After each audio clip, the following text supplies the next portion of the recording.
नमस्कार साथियों, तो मौजूद हुए हैं आपके सामने हिमाचल प्रदेश की दिन भर की ताज़ा खबरों के साथ। तो आइए शुरू करते हैं बिना समय गवाए हुए नॉन स्टॉप ताज़ा खबरों के सिलसिले को। महाशिवरात्रि मेले के कार्य शुरू करने छोटी काशी रवाना हुए बड़ा देव कमरूनाग। मंडी जिले के अधिष्ठाता और बड़ा देव के नाम से विख्यात देव कमरूनाग आज अंतर्राष्ट्रीय महाशिवरात्रि महोत्सव का आगाज करने छोटी काशी रवाना हो गए हैं। 60 किलोमीटर पैदल यात्रा पर बड़ा देव कमरूनाग अपने देवलुओं के साथ आज दोपहर 12:30 बजे अपने निवास स्थान कांडी से चले। वहीं ज्यूनी घाटी में देवता का जगह जगह भव्य स्वागत किया गया। देवता का रात्रि ठहराव आज चैलचौक में होगा। इसके बाद देवता बग्गी बलह के नेरचौक, नागचला, बगला, रानीबाई, पुल घराट होते हुए मंडी पहुंचेंगे। इस दौरान श्रद्धालुओं के घरों में देवता का ठहराव होता है। T20 क्रिकेट ट्रॉफी के लिए हिमाचल की टीम रवाना, BR कौशल को बनाया कप्तान। तमिलनाडु में होने जा रही दृष्टिबाधित T20 नागेश क्रिकेट ट्रॉफी के लिए हिमाचल प्रदेश की टीम आज कुल्लू से रवाना हो गई है। नागेश ट्रॉफी इस बार चेन्नई में होने जा रही है। इसमें पूल ए में हिमाचल की दृष्टिबाधित क्रिकेट टीम 13 से 17 फरवरी तक 4 मैच खेलेगी। वहीं जिला मुख्यालय ढालपुर से हिमाचल के 14 खिलाड़ियों का दल रवाना हुआ है। 1800 भवन मालिकों को नोटिस, 15 दिन में संपत्ति कर न दिया तो कटेगा बिजली पानी। राजधानी में कई साल से संपत्ति कर प्रॉपर्टी टैक्स न चुकाने वाले 1800 भवन मालिकों से अब नगर निगम सख्ती करने जा रहा है। निगम प्रशासन ने इन्हें आखिरी नोटिस जारी कर 15 दिन के भीतर टैक्स जमा करने के निर्देश दिए हैं। वहीं ऐसा न करने पर नगर निगम इनका बिजली और पानी बंद कर देगा। 1800 भवन मालिकों की सूची में 85 ऐसे हैं जिनसे 50,000 से लेकर 1 लाख रुपए तक का टैक्स वसूला जाना है। इसके अतिरिक्त आपको बता दें कि इनमें ज्यादातर होटल मालिक शामिल हैं। कई सरकारी महकमे भी टैक्स नहीं दे रहे। इन्हें अब आखिरी मौका दिया गया है। कंगाली से जूझ रहे नगर निगम को सरकार की ओर से भी टैक्स समेत अन्य बिलों की रिकवरी बढ़ाने के निर्देश मिले हैं। बीते साल विधानसभा चुनाव से पहले भी नगर निगम ने कुछ भवन मालिकों को नोटिस जारी किए थे। कृषि विशेषज्ञों की किसानों को सलाह, लहसुन की निराई का सही वक्त, खाद बीज डालें। कुल्लू जिले में लहसुन की खेती बड़े पैमाने पर हो रही है। किसान इससे अच्छी आमदनी भी अर्जित कर रहे हैं। लहसुन उत्पादकों को कृषि विशेषज्ञों की सलाह है कि लहसुन के पौधों की बढ़ोतरी के लिए निराई कार्य के साथ नत्रजन खाद को डालें। इससे लहसुन की फसल में बढ़ोतरी होगी और गुणवत्ता भी बेहतर होगी। लिहाजा समय रहते लहसुन की निराई करनी चाहिए और खेतों में बारिश के बाद पर्याप्त नमी है। कुल्लू और लाहौल के ऊंचे क्षेत्रों में हिमखंड गिरने की आशंका। जिला कुल्लू और लाहौल स्पीति के लोगों को अभी और दुश्वारियों का सामना करना पड़ेगा। लाहौल स्पीति में अभी आम जनजीवन पूरी तरह से ठहरा हुआ है। घाटी में 100 से अधिक संपर्क मार्ग बंद है, जबकि कुल्लू में ओट बंजार सैंज हाईवे 305 के साथ 5 से 6 मार्गों पर अभी भी बसें नहीं दौड़ रही हैं। इस बीच अब मौसम विज्ञान केंद्र ने जिला कुल्लू और लाहौल स्पीति घाटी में 9 से 11 फरवरी तक बर्फबारी और बारिश का अलर्ट जारी किया है।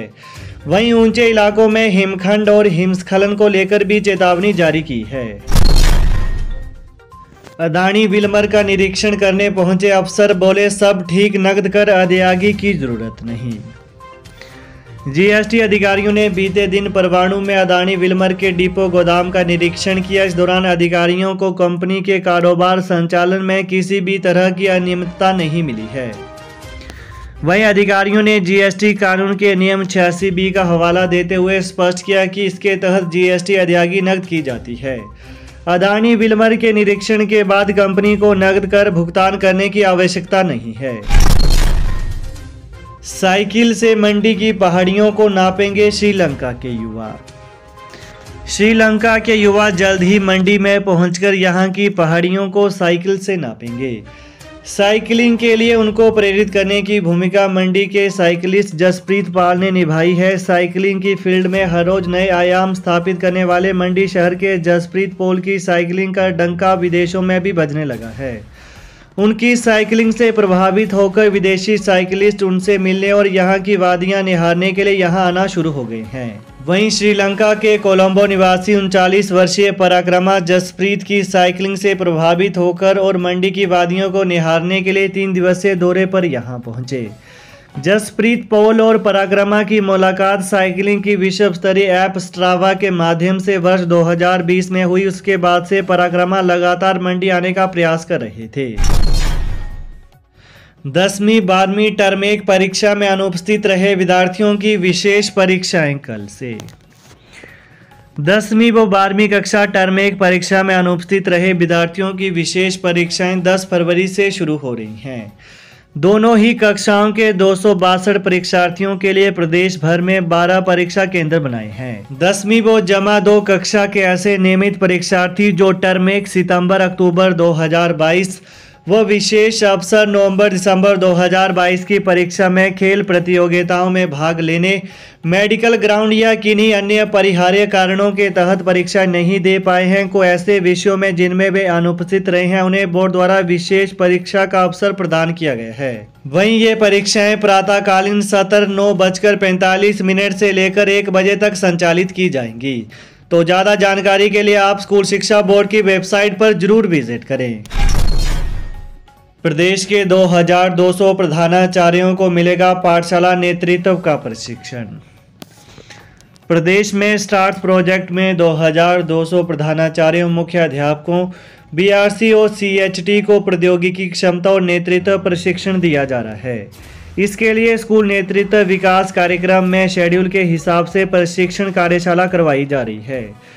कार्यशाला में नई शिक्षा नीति के सिद्धांत, डिजिटल तकनीक, गूगल वर्कस्पेस, माइक्रोसॉफ्ट वर्कस्पेस, इसके अतिरिक्त ऑडियो वीडियो संपादन और शिक्षा को प्रभावी और सरल बनाने की बारीकियां सिखाई जा रही हैं।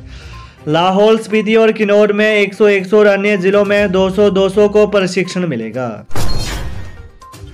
सुखू सरकार का बड़ा फैसला, तैनाती के क्षेत्राधिकार में भूमि और भवन नहीं खरीद सकेंगे अफसर। हिमाचल प्रदेश सरकार ने अधिकारियों के लिए अचल संपत्ति खरीदने के पुराने नियमों को बहाल कर दिया है।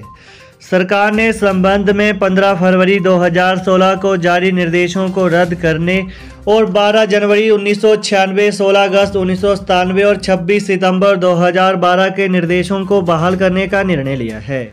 वहीं निर्देशों के अनुसार कोई भी अधिकारी अब अपने नाम या परिवार के किसी सदस्य के नाम पर तैनाती से संबंधित क्षेत्राधिकार में भूमि, भवन, अचल संपत्ति नहीं खरीद सकता है।